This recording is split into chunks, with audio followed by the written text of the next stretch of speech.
मेरे जेठ 45 साल के हो चुके थे, लेकिन फिर भी वह कुंवारे थे। मुझे और मेरे पति को एक साथ देखकर जेठ हमेशा तड़पते रहते थे। जब भी मेरा पति कहीं बाहर जाता तो मौका पाकर भाई साहब मुझे अपने कमरे में बुला लेते या फिर देर रात तक मेरे कमरे में आ जाते। एक बार भाई साहब ऑफिस से देर रात तक घर आए। आते ही वह अपने कमरे में जाकर कंबल ओढ़कर सो गए। तब उनकी सवेर सेवा करने के लिए मैं उनके कमरे में गई। उस समय उन्होंने मुझे अपने पास बुलाया था।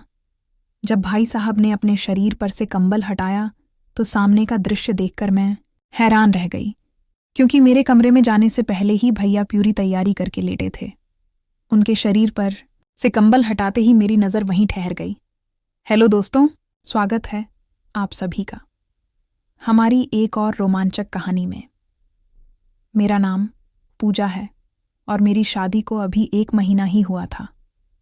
उस पूरे 1 महीने में जो भी चीज़ें मैं अपने पति से मांगती थी वह मुझे लाने से पहले कहता था कि भाई साहब से पूछ लेता हूँ, भाई साहब से पैसे लेता हूँ। हर चीज़ में मेरे पति बड़े भाई साहब की अनुमति लेते थे। आकाश और विकास दोनों भाई थे। विकास छोटा था जबकि आकाश बड़े भाई साहब थे। उन्होंने शादी ही नहीं की थी। अपने पति विकास से मैंने भाई साहब की शादी ना करने का कारण पूछा। तब वह बोले, अब तक मुझे भी इसका कारण समझ में नहीं आया है। भाई साहब को शादी करने की इच्छा नहीं थी, इसीलिए माँ ने मेरी शादी करा दी।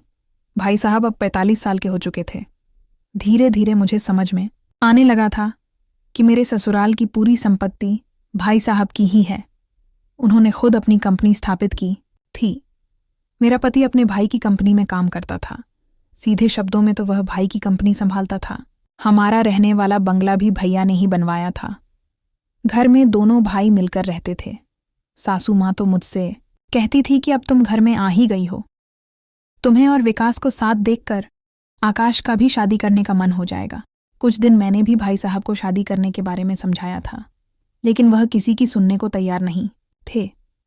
कई बार मैंने उनकी शादी न करने का कारण पूछे जानने की कोशिश की, लेकिन मेरे हाथ में कुछ नहीं लगा। 1 महीने में ही मैं ससुराल में अच्छी तरह से बस गई थी। घर में ससुराल वाले ससुर नहीं थे, लेकिन ससुर की जगह बड़े भाई साहब थे। भाई साहब मुझे किसी भी बात के लिए रोक टोक नहीं करते थे।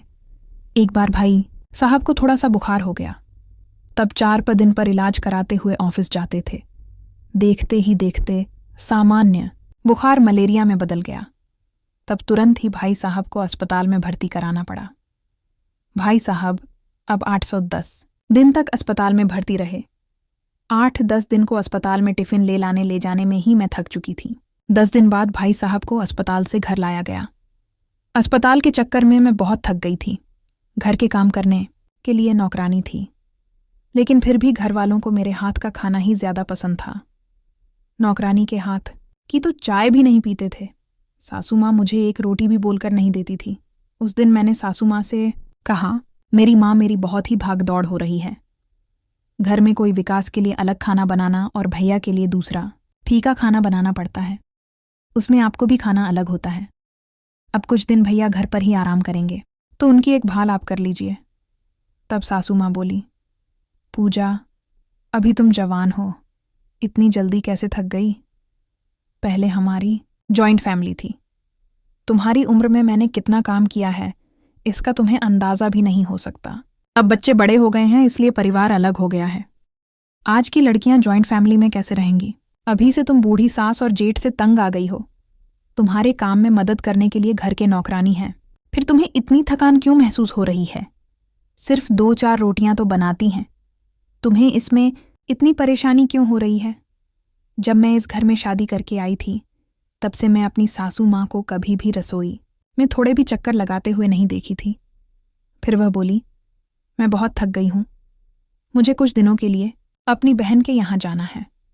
इस पर मैंने कहा, ठीक है सासू माँ, आप एक भी काम को साथ मत लेकर जाइए।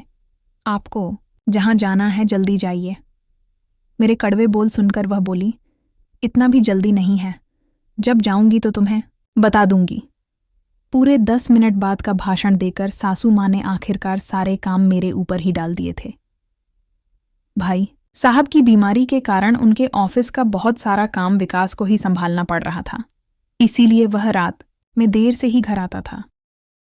उस दिन दोपहर में भाई साहब को सूप देने गई थी तो उनके शरीर में बहुत ही ज्यादा दर्द हो रहा था। वह थोड़ा भी हाथ नहीं उठा पा रहे थे।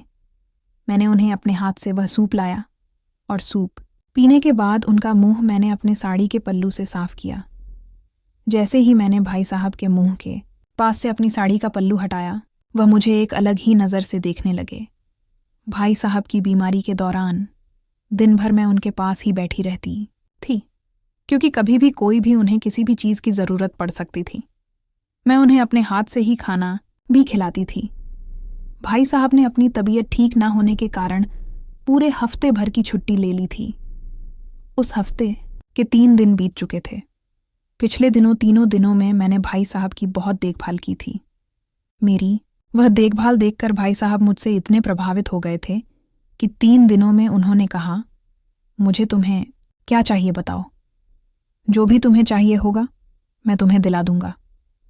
मैंने कहा, भैया पिछले हफ्ते मैंने एक नया सोने का नेकलेस देखा था। वह लेटेस्ट डिज़ाइन था जिसे लेने के लिए मेरी बहुत इच्छा थी, लेकिन विकास ने पैसे की कमी के ना वजह से नेकलेस लेने से मना कर दिया था। तो मैंने भैया के सामने मायूस होकर बोल ही रही थी। अब मौका मिला था तो मैं उनसे छोड़ने वाली नहीं थी। तब भाई साहब ने कहा, पूजा तुम्हें नेकलेस पसंद आया है, इस बार मैं तुम्हें मुझसे एक शब्द तो कहना चाहिए था ना। मैंने उसी समय उन्हें वह नेकलेस खरीद कर देते। फिर उन्होंने मुझे तुरंत अपना कार्ड दे दिया और शाम को जाकर मैंने वह नेकलेस खरीद लिया। वह नेकलेस मेरे हाथ में आते ही मैं बहुत ही खुश हो गई थी। धीरे धीरे नज़रों ही नज़रों में हम दोनों एक दूसरे के करीब आने लगे थे। मैं तो भाई साहब की बीमारी में उनकी देखभाल करने गई थी, लेकिन भैया की देखभाल करते करते हमारे बीच में कुछ हो जाएगा, इसका मुझे कुछ अंदाज़ा भी नहीं था। भैया द्वारा दिलाया गया एक नेकलेस देखकर विकास तो चौंक गए थे। वह बोले, भाई साहब ने आज तक मुझे भी इतनी महंगी शॉपिंग नहीं करने दी। एक ही बार में उन्होंने तुम्हें इतनी बड़ी शॉपिंग कैसे कर दी? मुझे तो इस बात पर ही विश्वास नहीं हो रहा है। भाई साहब ने अपने छोटे भाई को आज तक इतनी शॉपिंग कभी नहीं करने दी थी। 3 दिनों में ही उन्होंने मुझे इतना क्या लगाव हो गया था कि उन्होंने एक शब्द पर मुझे जो भी चाहिए वह दिला दिया। खैर, भैया बीमार रहने के कारण ऑफिस नहीं जा पा रहे थे। उस दौरान कंपनी की एक महत्वपूर्ण मीटिंग थी, वह भी दूसरे शहर में थी। भाई साहब बीमार होने के कारण जा नहीं सके, इसलिए उन्होंने अपनी जगह विकास को भेज दिया था। अब अगले 4 दिन विकास बाहर शहर में ही रहने वाला था। उस दिन सुबह विकास बाहर शहर जाने के लिए निकला। उसके जाने के बाद मैं नहाने चली गई। जब मैं नहाकर बाहर आई तो गीले बालों में मैंने तौलिया लपेटा हुआ था। जैसे ही मैंने टोलियां हटाकर बाल पोंछना शुरू किया तो मुझे भाई साहब की आवाज़ सुनाई दी। वह मुझे मेरे नाम से पुकार रहे थे। भाई साहब की तेज़ आवाज़ सुनकर मुझे समझ में आ गया था कि वे कब से मुझे पुकार रहे हैं, पर सासू माँ अभी घर पर ही नहीं थी, इसीलिए उन्होंने अपने बेटे की आवाज़ को नज़रअंदाज कर दिया। खुद को काम से दूर रखने की उनकी बुरी आदत थी, इसीलिए वह दिन भर घर से बाहर गप्पे लड़ाने चली जाती थी। तभी मैं दौड़ती हुई भाई साहब के कमरे में गई। दौड़ने के हड़बड़ाहट में मेरे बालों से लिपटा हुआ टोलियां भी गिर गया था। उनके कमरे में पहुंचते ही मैंने कहा, भाई साहब आपको कुछ चाहिए था क्या? मैं नहाने गई थी, इसलिए आपकी आवाज़ मैं नहीं सुन पाई। भैया बोले, पूजा आज मुझे थोड़ी जल्दी ही भूख लग गई है, अगर नाश्ता मिल जाता तो थोड़ा अच्छा लगता। तब मैं तुरंत ही नाश्ता बनाने के लिए चली गई। जाने से पहले मैंने भैया को उनका नाश्ते के पहले वाली गोली देनी चाहिए। गोली का बॉक्स उनके बिस्तर के पास में ही था। वह बॉक्स काफ़ी नीचे रखा हुआ था। बॉक्स लाने के लिए जैसे ही मैं नीचे झुकी, वैसे ही पीछे से मुझे अपनी पीठ पर भैया का हाथ महसूस हुआ। तब मैं तुरंत ही सीधी खड़ी हो गई। भैया से कुछ कहने ही वाली थी कि तभी वह बोले, पूछा, तुम्हारे पीठ पर तुम्हारे गीले बालों का पानी आ गया था? वही पूछ रहा था। केले बालों में तुम और भी ज्यादा अच्छी लगती हो। भैया तो सुबह सुबह मेरी सुंदरता की तारीफ करने लगे थे। उनके सामने मुस्कुराते हुए मैं तुरंत ही नाश्ता बनाने चली गई। नाश्ता मैंने अपनी उनकी पसंद का गाजर का हलवा बनाया था। मेरे हाथ का हलवा खाकर भैया हमेशा मेरी तारीफ करते थे, लेकिन आज वह कुछ ज्यादा ही तारीफ कर रहे थे। बीमार होने के कारण मैं अपने हाथ से उन्हें खाना खिलाती थी। उस दिन रात को मैं भैया को खाना खिला रही थी। जैसे ही मैंने उन्हें रोटी का टुकड़ा खिलाया, उन्होंने मेरी उंगली काट दी। इतने दिनों में ऐसा मेरे साथ पहली बार हुआ था। उन्होंने जानबूझकर काटा था या गलती से, यह मुझे समझ नहीं आया। भैया ने थोड़ा सा जोर से ही काटा था। मैं दर्द से कराने लगी थी जब भैया ने मेरे हाथ को दोनों हाथों से कसकर पकड़ लिया। फिर वह मुझे एक अलग ही नज़र से देखने लगी। भैया ने एक अलग ही शुरुआत की और फिर बोले, पूजा मेरी पत्नी भी तुम जैसी ही बात नहीं होनी चाहिए थी। उनकी बातें सुनकर मैं खुश हो गई, क्योंकि वह शादी के लिए तैयार हो गए थे। ये मुझे समझ में आ गया था कि आगे उन्होंने कहा, मुझे तुम्हारी जैसी नहीं, बल्कि अब तुम ही चाहिए हो। मैं तुम्हारे जैसा तो ढूंढ ही नहीं सकता था। मेरी कोई जुड़वा बहन भी नहीं थी। भैया बोलते बोलते एक ऐसा शब्द कह गए जिसमें मन पर एक अलग ही असर कर दिया था।